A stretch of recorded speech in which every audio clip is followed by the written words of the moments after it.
When the cold weather hits, it's a tough time for the tiny birds in your backyard. I mean, it's literally a matter of life and death. But what if I told you that you have the power to completely change their fate? Well, you do. In this explainer, we're going to show you the science-backed ways to turn your yard into a true winter sanctuary for birds. You know, you've probably wondered about this yourself. You see a tiny chickadee at your feeder on a freezing, snowy day, and you just think, how? They weigh less than a few coins, and yet they have to survive these plunging temperatures, sometimes for 12 or 14 hours straight. It's an incredible challenge. And the harsh reality is, yeah, the odds are really stacked against them. A lot of them don't make it. But here's the amazing part. You can be the one to tip the scales in their favor. With just a few simple, smart changes, you can turn your backyard from a cold, barren landscape into a life-saving oasis. Okay, so to really help, we first need to understand the problem from a bird's point of view. It really all boils down to energy and, well, a little bit of physics. So let's geek out for a second and look at the science behind what actually makes a good winter shelter. Think of it like this. A bird's shelter is like a thermos for its tiny body. A natural tree cavity, which you see there on the left, that's like a high-end, vacuum-sealed thermos. It keeps the warmth in and the biting cold out. A standard nest box, though, it's more like a paper cup. I mean, sure, it's better than nothing, but it's just not going to keep its occupant warm for very long on a truly bitter night. And this chart just shows you how much of a difference even a simple shelter makes. These are real numbers from scientific research. Roosting out in the open, that's our baseline. Now, just getting inside an empty box saves the bird about 18% of the energy it would have burned to stay warm. But look what happens when you add some insulation, like wood chips or leaves. That energy savings doubles to 36%. That is a massive survival advantage. So how do we put all this science into action? Well, we've broken it down into a simple good, better, best framework. And what that means is there's an easy and effective way for everyone to get started, no matter how much time you have, what your budget is, or even your DIY skill level. So the good option is all about working with what you've probably already got.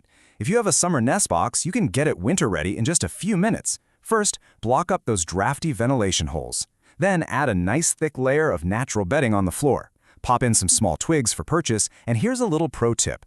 If your box design lets you, flip that front panel so the entrance hole is near the bottom. We'll see why that's so critical in just a second. Modifying a summer nest box is a fantastic start. It really is. But to really truly maximize warmth and safety, the better option is to provide a structure that's designed from the ground up for winter roosting. So what's really the difference between a summer nest box and a winter roost box? Well, it all comes down to the design. A roost box is engineered for one thing, warmth.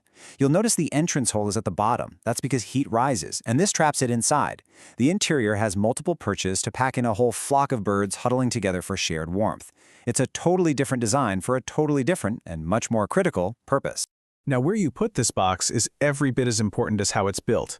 It absolutely, positively must be on a metal pole with a baffle to protect against predators like raccoons, face the entrance away from those harsh winter winds that usually means south or southeast, and place it near your feeders but not right on top of them.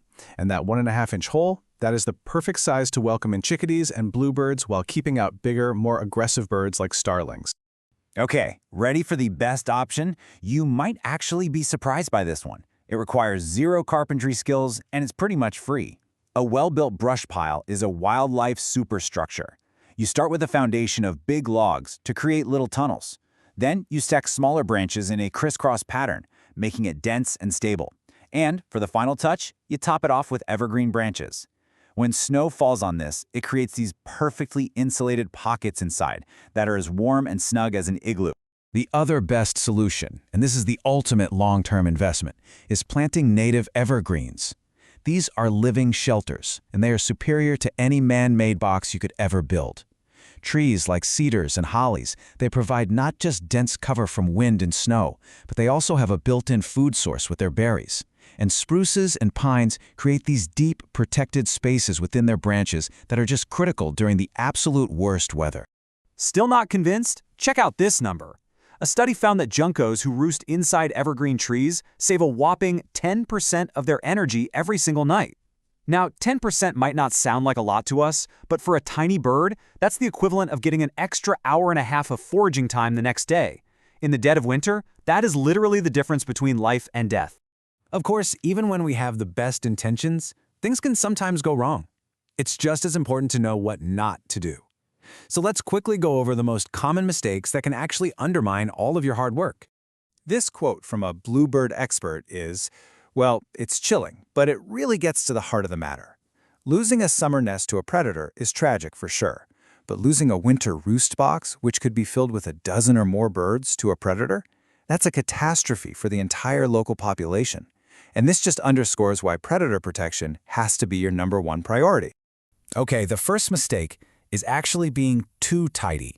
You know that urge we get in the fall to clear away every last leaf and stick?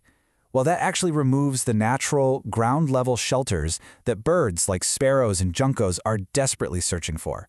So remember, a messier yard is a healthier, more life-sustaining yard.